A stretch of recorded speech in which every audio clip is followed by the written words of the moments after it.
Hello. Just waiting a minute to see if we can get a few people here before I start.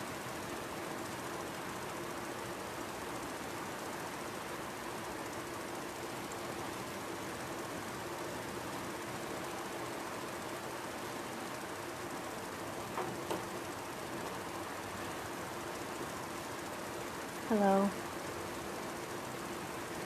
Just waiting a minute to see if people will join before we start. Give it a minute.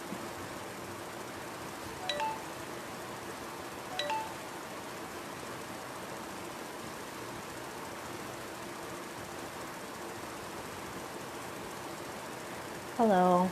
Just waiting a minute to see if people start. Thank you, Answer.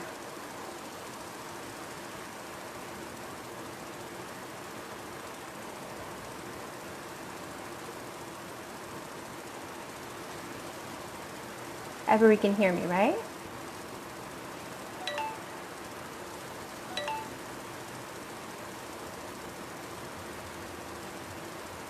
Just waiting a second.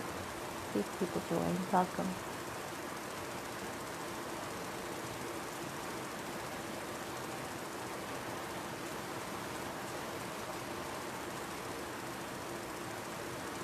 Thank you, Ron.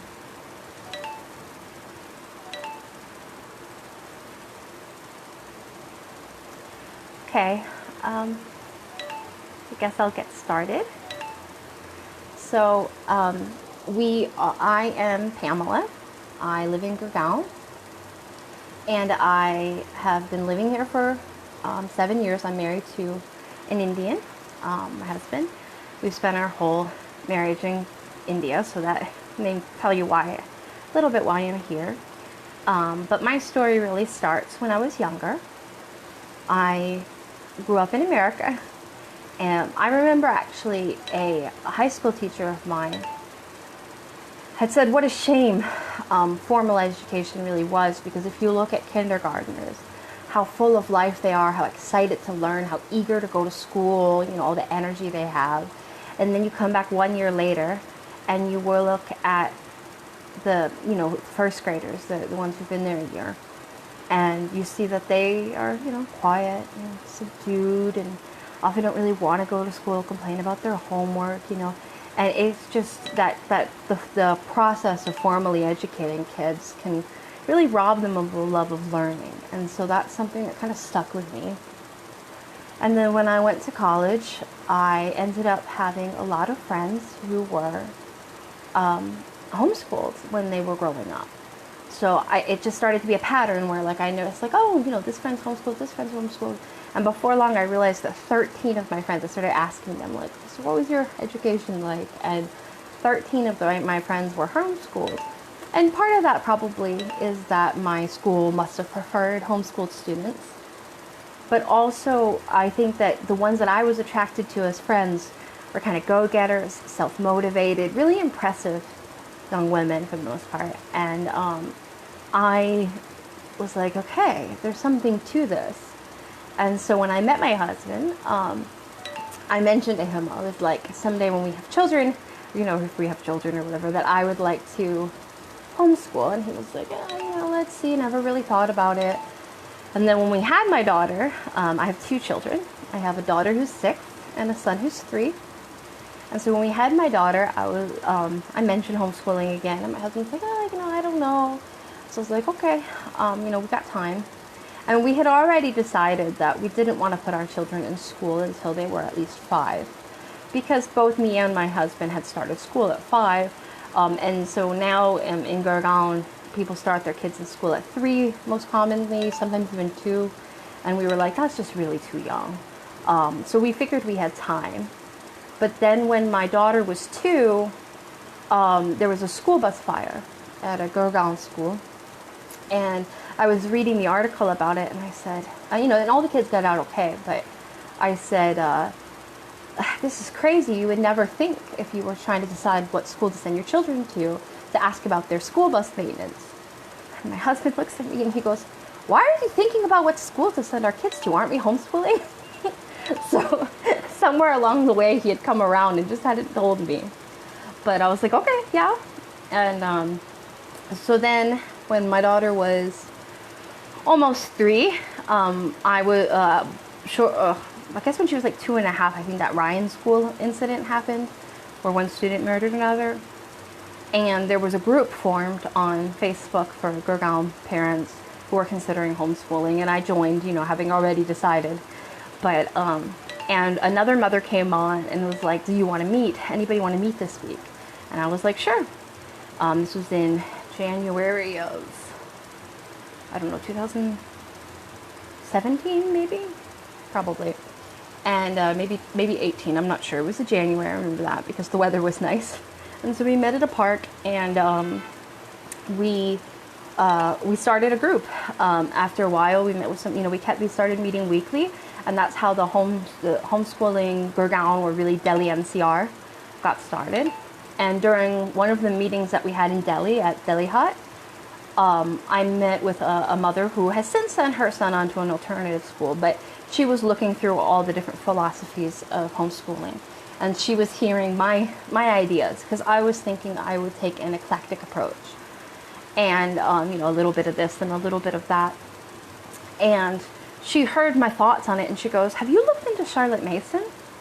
And I was like, "I've heard of that, but no." And so I looked into it, and I fell in love. It was exactly what I was looking for as far as the homeschooling philosophy. So one of Charlotte Mason's core principles, first principle, is that children are born persons.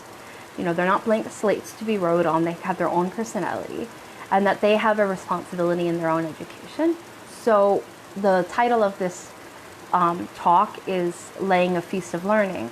And there's a metaphor used in the Charlotte Mason education of, you know, that the parent just sets out a feast of learning for the child, and it's the child's responsibility to eat. Kind of like that old adage about you can take a horse to water, but you can't make them drink. And so parents are facilitators in their children's education, but they're, and well, of course, I mean, you could say we're teachers, but it's really about making sure that we are kind of tempting our children's minds with delicious things. Charlotte Mason is a living books education. So that means that you try to find quality literature to read to kids, which tends to be written by one book written by the same author, like, you know, not like a collection, like an anthology or something with different things. Like textbooks usually have like 10 different writers to them, right? So there's no textbooks in a Charlotte Mason education.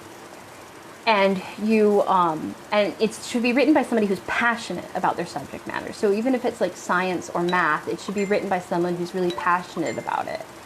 And so that you can stoke the children's educations, their desire to learn and their education.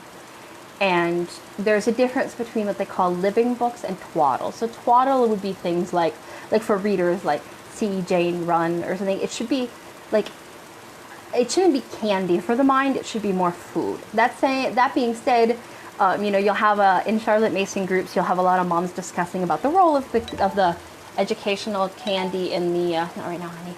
My daughter was just trying to come in. The candy in the role of the education. That is to say, it's not like there can never be books that are considered twaddle in the education, but it should be balanced like a diet. Like just like you wouldn't have candy be a meal, you should always be presenting on a daily basis rich things.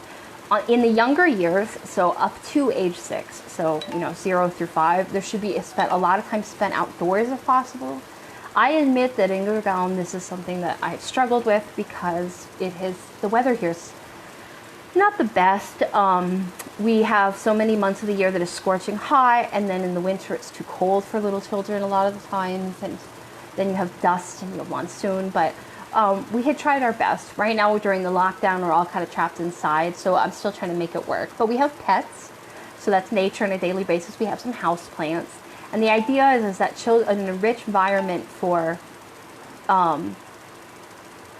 the best enriched environment is actually the outdoors.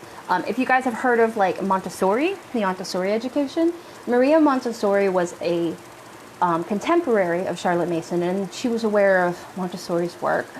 And she was a little critical of it in that in the Montessori educations, you have to have precise materials and everything should be child-sized and all that stuff. And she was saying more, that's a lot of burden to place on the parents. And really, you need an enriched environment for children. But the enriched environment could be the outdoors, right? And so she really encouraged that for little kids to take them outside and to let them play, but also to be present to answer their questions and to help them out. So nature study later on, so my daughter is 6 now, we're doing more of the hands-on. So you delay academics until 6 in Charlotte Mason education. You can do playing with letters and phonics before then, certainly reading some storybooks, but it shouldn't be too reading heavy because free play is the way that children learn best at a young age. There are times in a children's mind, and this has been borne out by science, where there's certain receptivities. So one that we're all kind of familiar with is the receptivity for language. So if you try to learn a language as an adult, like me trying to learn Hindi, it is a lot harder than if you try to learn it as a baby or a toddler or even an elementary school kid. Because there are certain times during the development of the brain, they are... certain receptivity of the brain, there's just different time periods when your brain is really ripe to learn certain things. And so just like an adult can learn to speak a foreign language, but it's harder, at the same time, a child before the age of 6 can learn academics, as we see in these schools where they force it, but it's harder. And during that time period, their brains are really receptive to learning more with their bodies through free play, learning about kind of the physics of things, the way gravity works, all that kind of stuff. And when you have a child trapped inside, unable to free play because they're learning how to do math at age 3, they're really missing out of that prime receptivity for the physical learning. And if you delay that till 6, it'll be so much easier for them to learn. Just like it's easier for a child who is very young to learn language versus delaying it until they're older.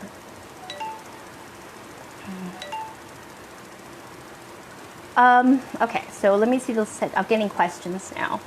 So Pavan is saying, is it a proven fact that all habits formed up to age 7 remain lifelong and cannot be changed? Hence, the young years up to 7 are most crucial. I would not say that anything cannot be changed. I do think that habits are huge in Charlotte Mason. But I would not say that it's impossible to change them. I would say that the habits laid probably up to age 7 are more ingrained and more subconscious. And so it might be harder to change them after that. But I think human beings are always capable of change. There's something called neuroplasticity, which means that neurologically our brains are like plastic, they can be manipulated, and you can change things at any time of your life, even as an elder. But it is a lot harder than when you are younger. It's more like it hardens with age or something. But I would say that, an 8-year-old, if you said up to age 7, an 8-year-old can certainly learn a new habit and have it become ingrained in them. Yeah.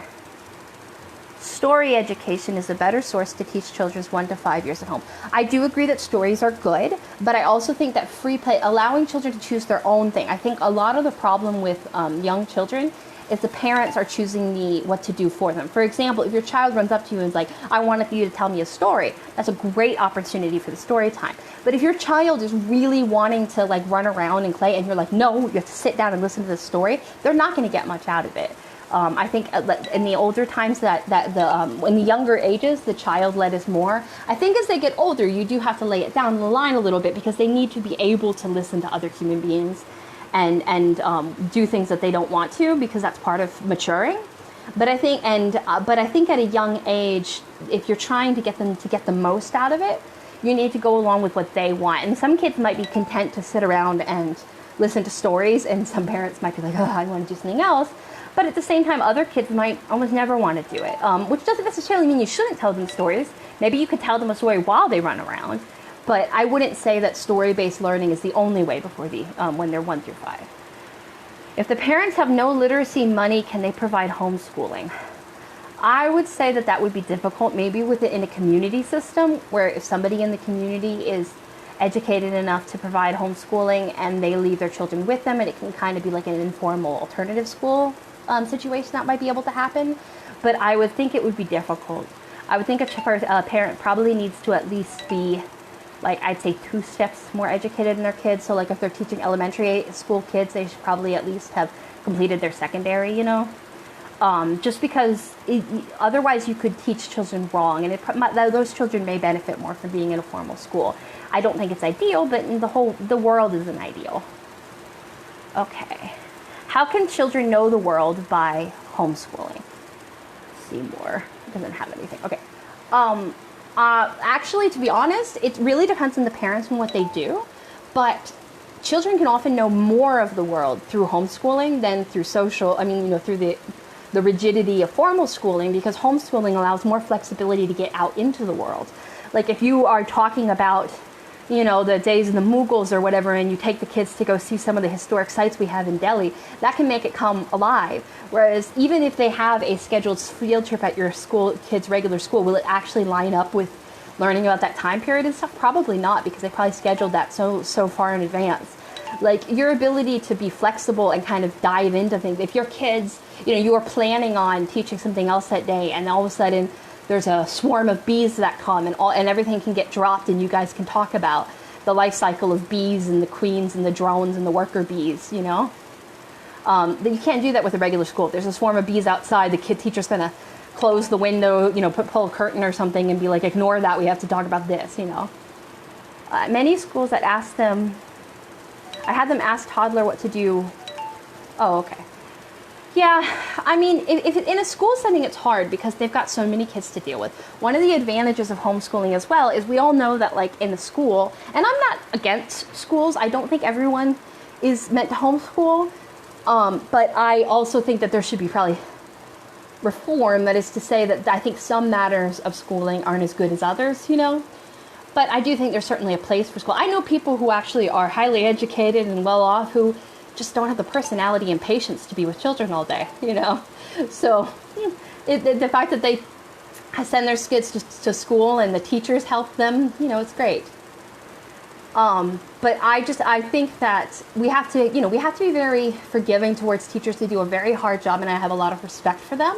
I kind of consider them a colleague. Like, I'm a teacher, I just teach my own children instead of teaching other people's, and I don't think we should disrespect schools. That being said, I do also think that it would be great if there were less schools, maybe because a lot of more people who are capable of homeschooling did it, so that the best teachers were the ones who were getting the jobs, because I have heard a lot of horror stories about not very good teachers.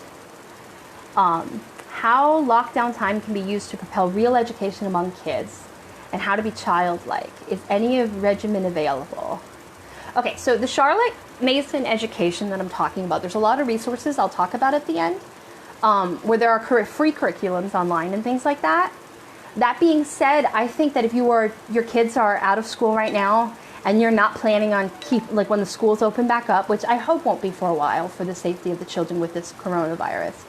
But I hope that that when the schools open back up, if you're planning on putting your child back in it, that at this time I would really say just embrace the freedom. Allow your child to just relax.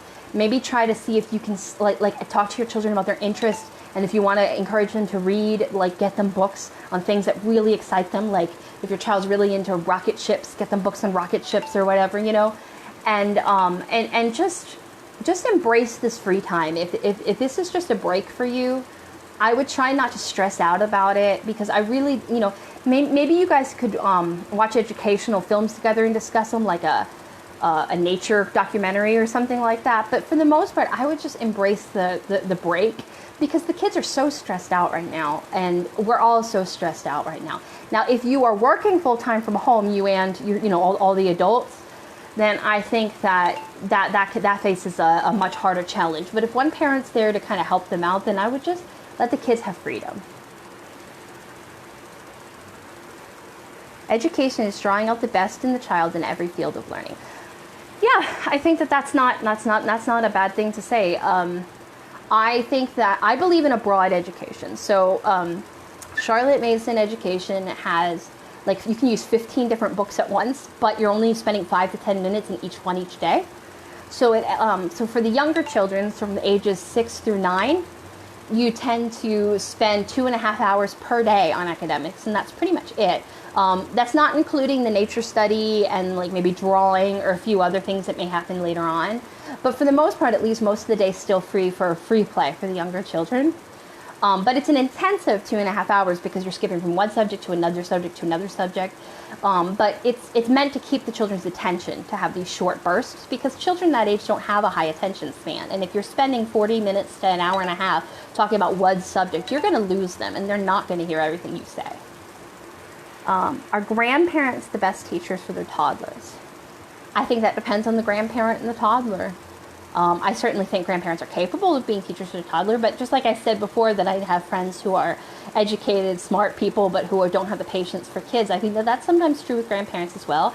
I think that I've seen situations where I have friends who are jealous. If I have a grandparent who's willing to watch their kids because their in-laws or their parents have no interest in watching the kids, and I've seen other situations where they're being bullied to give over their kids at every opportunity and never get any time with their children. So, I mean, I just really think it's very individual, independent, and every family is different. So, is online education safe? I do think that you should probably look into some sort of software to block things, to keep track of things, and maybe like once a day or once a week go over and just check all the websites your child's been at. Make sure they're not seeing anything that they shouldn't. But it's an option. I still think it shouldn't be more than maybe an hour or two a day if you're doing an online education. Because while, I mean, 6 to 8 hours is a long time for a young child. And, in person, but at least it's in person to be engaging. Asking your child to concentrate for longer than an hour or two per day on an online thing, I think is too much. Even in the older years, I probably wouldn't say more than 4 hours. That being said, I could say one option that I'm thinking about for when my children get older is doing online for maybe when they're 14 years old or so. So I'm not against online, but I think for young kids, it's hard to keep children engaged and attentive when it's in person, let alone through a computer. And I think that while it certainly can be done, it depends on the child, and it depends on this curriculum. It depends on whether or not it's like somebody on a webcam on the other side, or are you watching like pre-programmed videos, all those things. Where does the homeschooling concept come from? Okay, well, in some ways people have always homeschooled their children, and it's schooling that's the new concept. Because back in the day, people would train their children to do what they needed to do. So if we were back in the day and we were all villagers and we were all illiterate or whatever, I probably would have my daughter following me around doing housework, and my husband would have our son following him around learning his trade or whatever.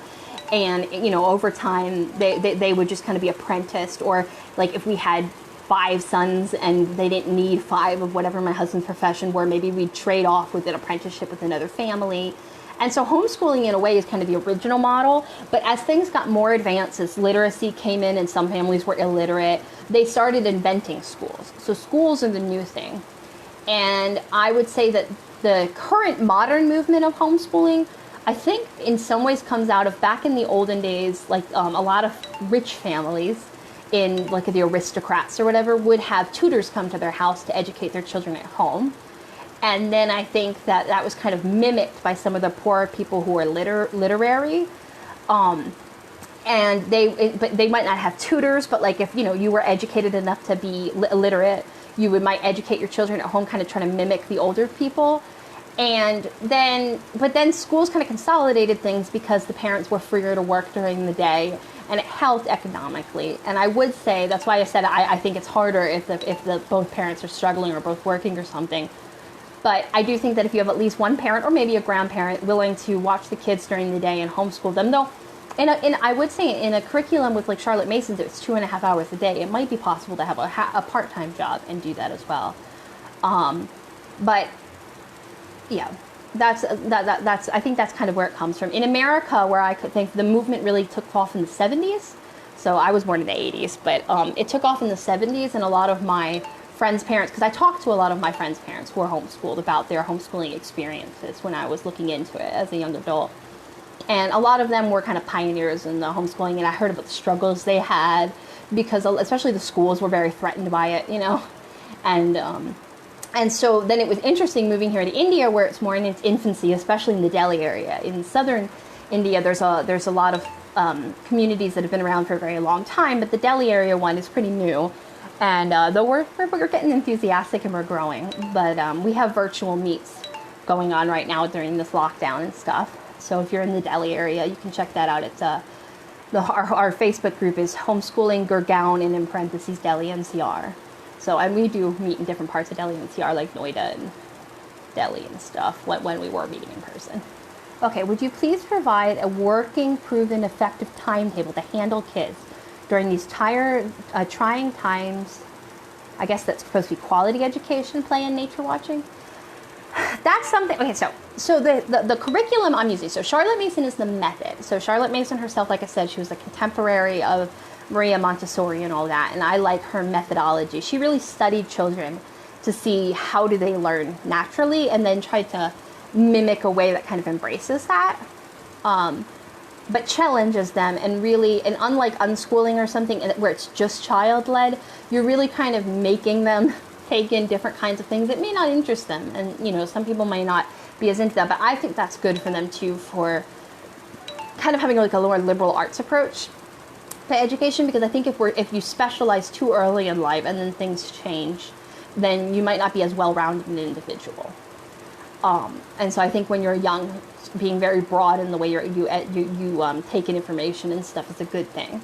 But there is a website called amblesideonline.org, AMBLESIDEONLINE.org, and they have a curriculum that's free. You have to buy the books, but a lot of the books are also available as ebooks for free online. And they have the complete collection of the Charlotte Mason's books from back in the day available online for free. So that's why, even if you're not, I'm actually using the Ambleside online curriculum. Changed a little bit for India. I use an Indian history book, for example, that's not in there. But I'm using by Sunhedra Sengupta, A Child's History of India. I'm using as a history book. And there's, and I would actually love to get some recommendations for some good child-friendly Indian poems and things like that, because poetry is really a big thing in Charlotte Mason, and I'm struggling to find ones that are good that are in English for children, because that's harder a lot of times. That's one of my struggles, is that my children are English speakers first, and a lot of kids their age are speaking an Indian mother tongue, so there's not a lot of really like hefty resources like using intricate language and stuff. But there's a so they have a forum there where you can ask a lot of different questions, and they also have a lot of resources. They've got a sample daily schedules, but they don't actually give out a daily schedule for the curriculum. They give out a weekly schedule, because their point is that every family's different in what they want. So like back in the historical days, Charlotte Mason, who was not a mother actually, she was a teacher, but she really coached mothers through this. But she would kind of set it up so that you did your lessons in the morning and then release the children to themselves in their afternoon. I kind of do the opposite, because I'm not a morning person, and my children kind of usually have the mornings for themselves, and then we come together, and then me and my daughter come together in the afternoon. My son's still young enough that he's just got all his own time. He's 3, but that's my main spine. Like I think, like if you're looking into the Charlotte Mason things, there's also simplycharlottemason.com. And they have a bunch of free books, free ebooks, I think maybe even some audiobooks. And they also sell a bunch of things, including courses on it. They have their own curriculum. I have gotten some of the free books through that. I haven't done any of the paid stuff, but I've done some of the free books through that, and they're kind of in modern English, explain everything. There's also Wildwood. I'm not sure if it's .com or not, but that is a secular, because Charlotte Mason was a Christian, and so there's a lot of Christian influence in the kind of traditional way that she educated stuff, though you could always substitute out those parts for your own religion. But Wildwood is specifically a secular one, and it's free. But again, you have to buy the own books, and they mainly pick modern books, which in some ways is great. And I could totally see, like I've looked at Wildwood to see what the recommendations are, and I could totally see maybe getting some of them at some point. But if you're thinking about economics, they're more expensive, and I am thinking about economics. And then there is Mater Umbilis, which is another free one, which is Catholic, since there's and then there are several paid ones, and I don't remember any, except for this Simply Charlotte Mason, I don't remember any of the paid ones off my head. But basically there are lots of different Charlotte Mason curriculum options out there. And there's also just make your own curriculum.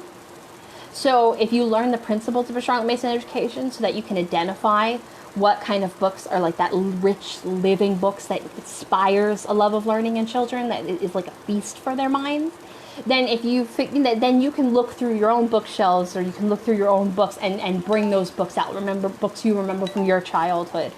And of course, another one I recommend, there's a Facebook page called Living Books of All People, and it is for different civilizations. So it's books for different countries and stuff, and so they have a lot of Indian recommendations there. That's where I found my Indian spine for history, and spine meaning like the backbone. You know, it's like it's the backbone of our Indian history. We might put in other books to supplement, but yeah. So there's a lot of resources out there. It's a method that's been proven. The Ambleside Online has been around since the 90s. Apparently, it used to be a Yahoo group, so I think the website's been around for 10 years, but. It's been around since the 90s, and there are children who have been educated with that as their only education all the way up, who have gone on to college and are adults now. And so that's one reason I've chosen them, because it's proven, you know. And I do think that, you know, there are things I'm substituting out because of the fact that we live in India. Charlotte Mason does say that, like, especially history, you should kind of start with your home country. And so, I mean, my children are American as well. Like I said, my husband's Indian and I'm American, so they've got two home cultures. But it already has an American history influence in this curriculum, so I've added in India. And there's also, they don't necessarily shy away from things that are controversial. They just put warnings in there, or they say, like, have a conversation with your kids. So if you read something historical that, you know, isn't necessarily the best thing, like maybe something from colonialism, or, you know, something with slavery, or something that because there's a lot of older books, especially in Ambleside, because they're trying to pick public domain books that can be free. That not everything's public domain, but they try to pick those if there's a good option. They say, you know, they'll leave it in there even if it seems problematic, because they're saying you should talk to your child about why it's problematic, why we don't agree with this, and all this other kind of stuff, instead of shying away from these things. They don't believe in doing abridged versions of things, though. For example, for the younger years, for Shakespeare, you're not doing full Shakespeare plays, but there is there's actually a couple that they different recommend, I think. But they're good, like, summaries that were written by passionate people who are passionate about Shakespeare that you could do to kind of like introduce the stories, and then I think in later years you actually do the full plays, and that way the kids have like an understanding of it, so they get that rich literature. And yeah, so it's a very challenging and rigorous way of learning. It starts out very light, very gentle. Gentle, that's a word that's used a lot. And it's very gentle, but there are people who have only finished year 7, and by year 7, I don't necessarily mean that they're that age, but like they came into it later out of school and have still been able to go on to college. So it's very rigorous, and it goes up till year 12, that, you know, till you're 18 years old. So this is the Ambleside Online one I'm talking about right now. But overall, the Charlotte Mason philosophy, whether you use that curriculum or another one, I think is a really good one, because it respects children as born people, and it also it respects their ability to kind of facilitate. The big I haven't mentioned this, but one of the big backbone of it is narration. So in the younger years, you read out loud to your child if they can't read yet. And then, or, you know, if they're learning to read, but like these are really challenging texts, and then they summarize it back to you. And that's called narration. They kind of tell you what they took from it. And as time goes on, that oral narration turns into written narration, turns into written paragraphs, turns into essays. So that by the time they're older, they're kind of reflectively be able to read something and then write like an essay in response. And so it really allows for critical thinking, for being able to dissect the text, all that kind of stuff. But it very subtly and gently gets into that. Because the idea is if you read something and then you move on and read another thing, you're going to kind of forget what you read. But if you read it and then you have to think about, okay, what did I just read? It's, just the process of just even summarizing or taking it loud or saying, okay, this is something that really jumped out at me from that. It means that you are kind of making it your own and you're going to retain a lot more of it. I think somebody kind of did an assessment and they said something like you retain 70% of it or something like that, but that's really good because if you think of all the things that you learned in school and how much you actually have right now, so it's I can't remember where I got that now, so don't necessarily quote me on that, but I do remember reading that somewhere. So I was trying to think if there were any other resources that I wanted to give a shout out to. I'll just say again, because I know that the numbers may have been going up and down, there's ambleside.org, there's Wildwood as a curriculum, simplycharlottemason.com,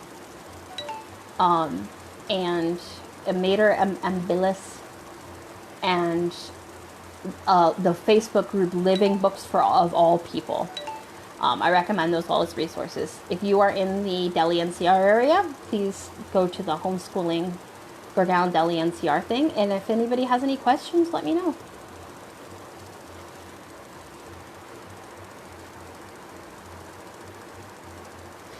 How do I make sure that my kids are learning my side of a culture while raising them in India? Well, one thing that's very helpful is that America makes a lot of television and movies and music and all this other kind of stuff. So maybe if I was from a more obscure country, that would be harder. We also talk to my mother several times a week at least on speakerphone, and it's, I actually worry more about them getting India, though I know that they can absorb it, but right now, especially during the lockdown, it's like we can't even go out and play with the other kids in the playground and stuff. So, but and we also eat a lot of American food at home and things, because Indian food, which I love Indian food, it's delicious, and when I first moved here, I started learning how to cook a lot of it, but it takes 20 steps. This vegetable and that vegetable and this spice, and whereas most American food's a lot simpler. It has 5 ingredients or something, and my husband seems to like both equally. And so while we're living in India, at least, and we can order, if we want to order in, we could order in Indian food. I tend to cook a lot more American food at home because it's just simpler to make with kids. Basically, since the kids were born, because when you have kids, it's harder to get stuff done. Maybe when they get older, I'll go back to cooking a lot more Indian food, and if we ever move away, then I'm sure I'll cook a lot more Indian food because we'll miss it. But since it's abundant around us right now, I tend to cook more American food since that's harder to get. Yeah.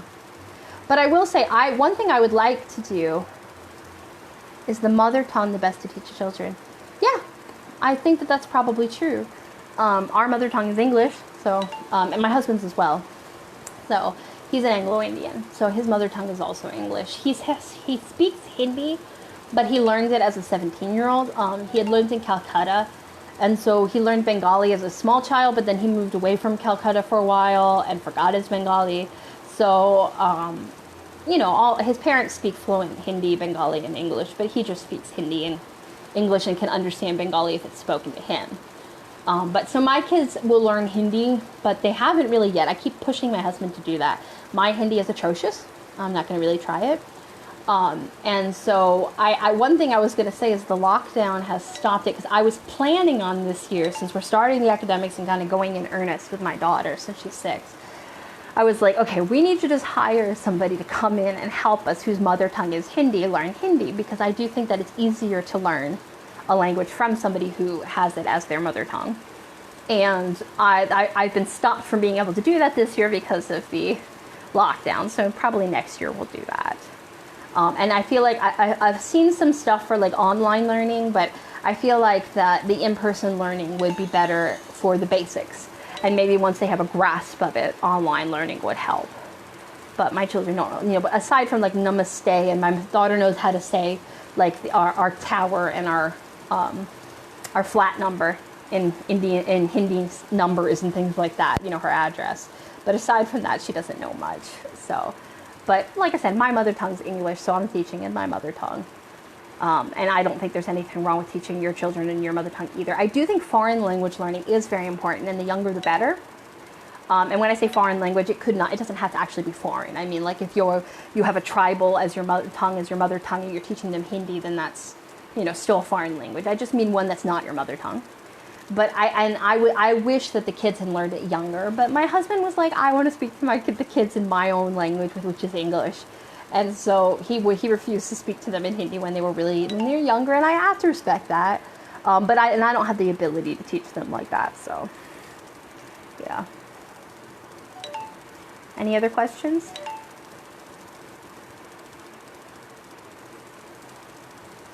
Well, I hope you've enjoyed this. I have enjoyed talking to you, and if there's no other questions, then... Oh, wait, I see. Yes, AmblesideOnline.org, yes. Homeschooling training institutions in India. There are no homeschooling training institutions in India.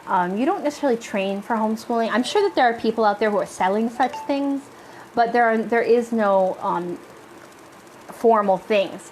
Homeschooling is something that, like I said, you're a facilitator of your child's education. So it's more learning how to present the material than it is necessarily having to master it yourself. You learn alongside your children, you learn from them. And you it's something you learn as you go, and I think that every parent is capable of being a homeschooling teacher, but whether or not they have the tools or the time or the energy or the temperament may vary. Is it possible and desired to keep kids from superstitions spread around in Indian society? Personally, I think so. I think some are perfectly harmless, but there are other ones that could be harmful, and, I don't think that they really aid anything, and they sometimes can hinder. So I don't think that it's great to have too many superstitions spread around. I mean, if it's something innocuous, like I would even say like it's not just America. In America, we have a phrase called "knock on wood," where if you say something and you don't want it to come true, you say "knock on wood."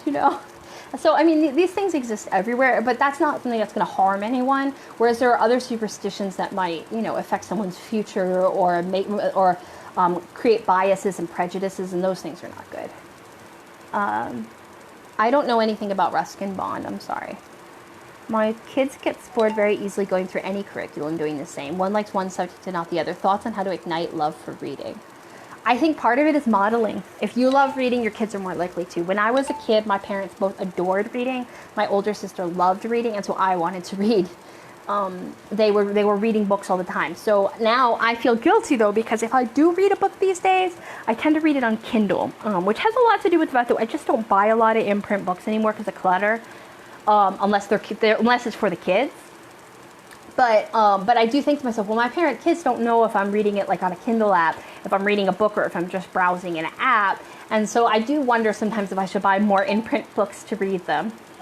But I think that modeling is probably the best way to ignite a love of reading in your kids.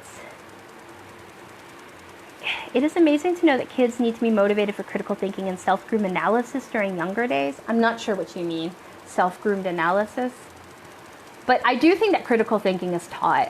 Unfortunately, especially in these times, you see so many of these conspiracy theories going around, and I think that a lot of times the reason that they're spreading so rapidly is people have not been taught to properly critically think to be able to analyze whether or not it's true. And I think that the younger you start with that kind of thing, the better, because otherwise, these in all societies on earth, this is not an Indian thing or an American thing, though America's ripe for it right now too. But in these days of the internet, there's a lot of conspiracy theories that are spreading like wildfire, and some of them are even causing violence. So, yeah. My kid gets... Okay, I already read that one about igniting reading. Is there a platform where homeschooling kids can connect with peers and network? Well, here in Delhi NCR, we do try to have meetings. So, that if you're living in this area, we'd love for you to join us. And when we're back after the lockdown, we meet in person. Right now, we're not. Right now, we're mainly meeting as adults. And our virtual meets have been adults, though I have actually been thinking that maybe we should do some virtual meetings with the kids too, to kind of perpetuate friendships, primarily that have already started, and ignite new ones. But aside from that, you could always join like a dance class or anything else, but it's all post-lockdown. Right now, during the lockdown, I think that it sucks, but the whole world's suffering through it right now, this coronavirus. So this is just going to be a weird thing that our children's generation is going to deal with, where there was a year where we didn't get to socialize much. Do enlighten about Trump's education policy. I don't like Trump. That's what I can say about that. My kids love narrative reading than reading itself, so how much should I push them to read themselves? They love narrating, reading. Oh, they like you to read aloud more than reading themselves? I wouldn't push them too hard. I would encourage them. One thing maybe you could do is you could start reading something and then stop when it's getting good and say that you have to go do something else, but they could continue reading it on their own. That might be a way to kind of get them to jump in and do it so they can finish it. Leaving them wanting more is actually a tactic in Charlotte Mason education. You try to stop your read thing for the day before they're tired of it or their interest is waning, so that they're going to be eager to hear from you the next day. How can the children do experimental learning in science, which is possible in a laboratory? Actually, one thing that I would like to do, so our in here in Delhi NCR and in other areas, the parents are trying to come together. In some places in the South, this already exists. But we would like to come together as a community, and I could see us possibly in the future maybe purchasing things like microscopes or things like that and having them as a communal property, where the kids, so that different, your kids could use them for a week and then make sure they're well taken care of, and the next kid could use them for a week. But there's also, I would say that the laboratories there are things that are simple experiments that you could do at home to kind of get interest for them that aren't necessarily, invested in the resources. Like, you're not necessarily having to buy a microscope or something.